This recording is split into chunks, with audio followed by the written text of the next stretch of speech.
Crazy Crew, what's up? Welcome back, you guys. So today I'm going to go ahead and show you guys how I make my edits on Capcut, and this is for Windows 10 and 11.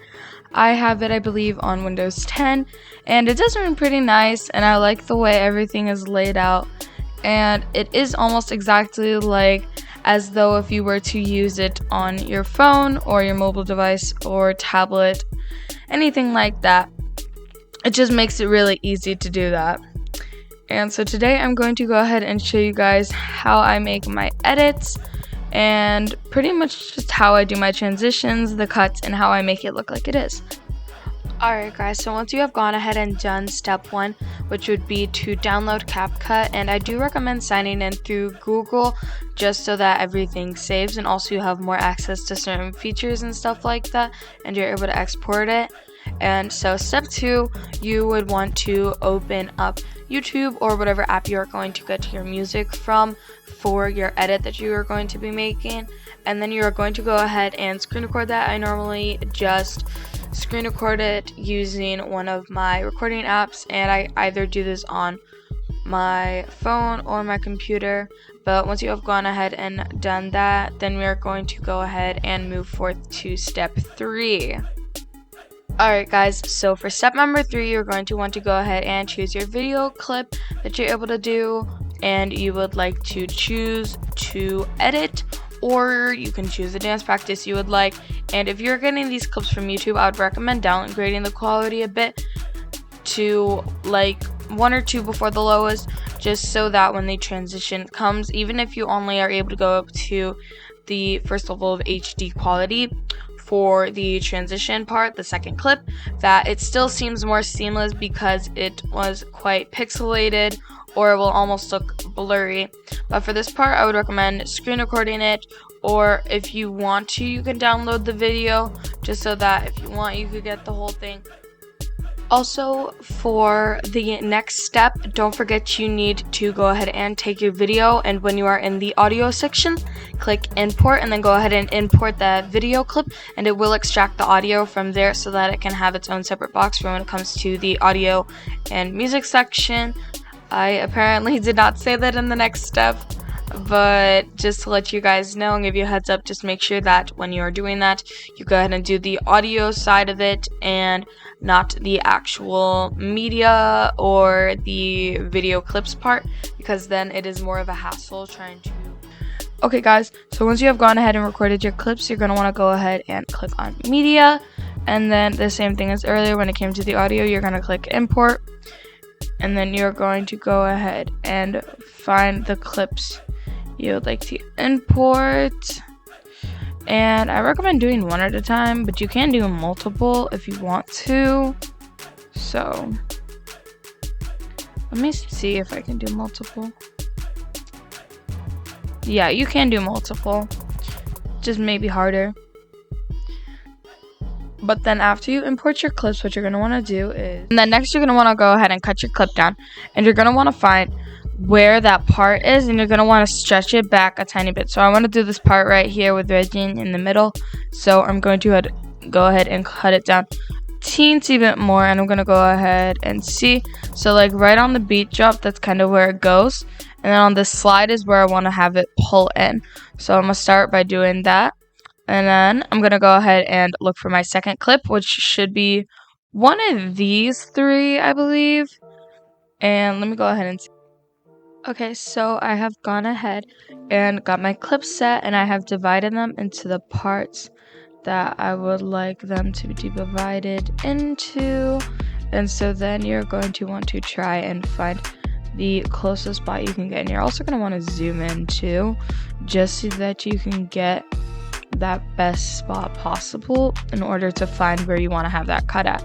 So I'm going to kind of do like right when she starts to flip her hair, so like right towards the middle.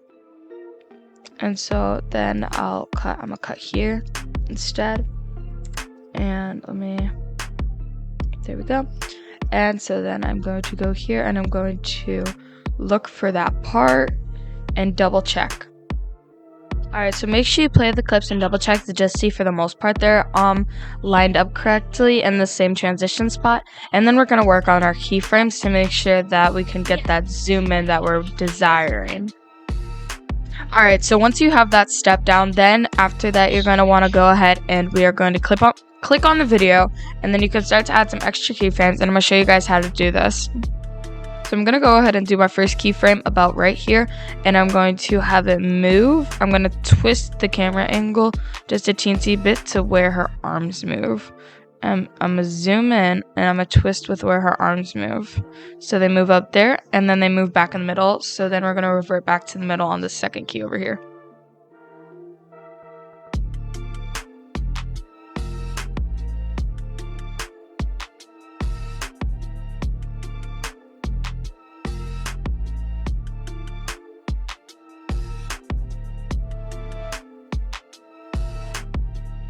Alright, so now I'm going to show you guys how to use the keyframes real quick. So I'm going to go ahead and take this shot of her where she goes from down. So I'm going to zoom in, and then I'm going to go down, and then I'm going to do the next keyframe. When she starts to head up, I'm going to go ahead and drag it up just a teensy bit. And then I'm going to zoom in more, and then I'm going to do my second keyframe. And then I'm going to go up a teensy bit more, just a little bit. Then you're going to want to zoom out right as she kind of pops up. So zoom up a lot, or zoom out a lot.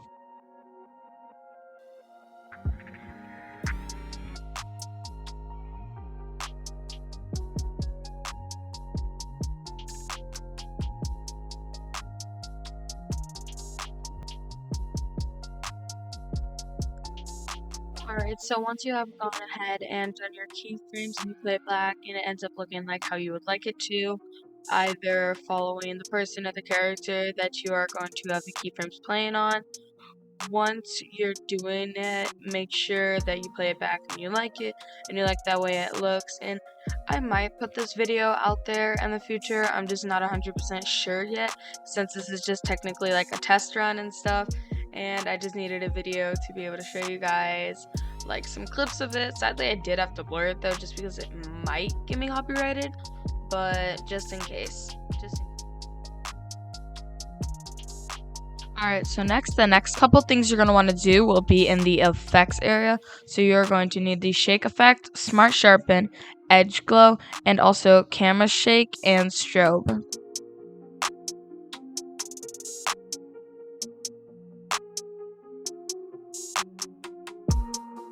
Go ahead and put the shake on where the beat starts to hit, and then you're going to want to stop it where it's no longer visible, and you're going to want to try and speed it up to the amount of beats that are going per second.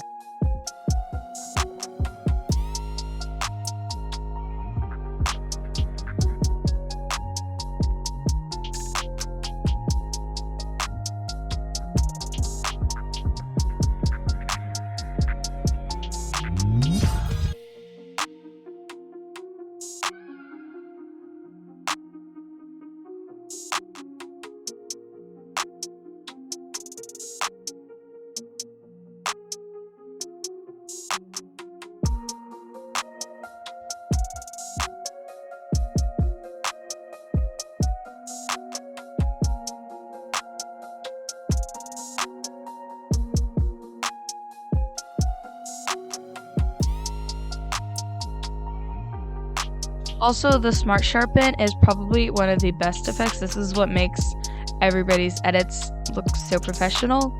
So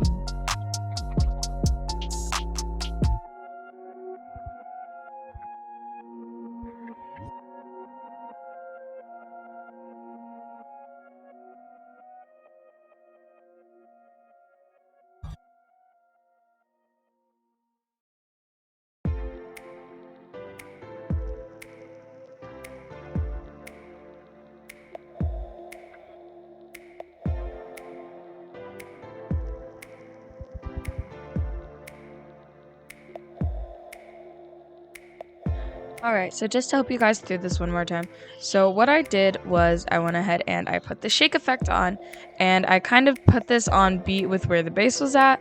And normally for me, I have my volume pretty high when I record it just so I can see the bass pop up when it does it. And smart sharpness, just go ahead and do it about where I have it at. Let me make these numbers even though. I try not to put the filter too high because if I do, it kind of looks weird. And also don't forget, if you do, you can also add the edge glow. I know that one, I use it sometimes, but normally it's not the best if you're doing a bright type of, like if you're in a bright room or dark room. But always do this one kind of low, don't always do it too high.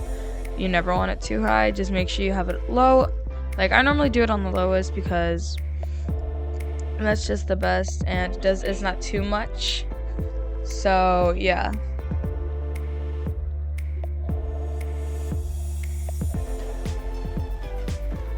Other than that, when you're doing it, if you have a type of edit audio that where it's kind of like boom boom boom boom, or like boom boom boom boom boom boom boom, like something like that, you want to use strobe or strobe, I don't know how people like to say it, but this makes it like super cool and it gives it an amazing effect, especially with on beat shakes. It is like key. It's beautiful, it's perfect.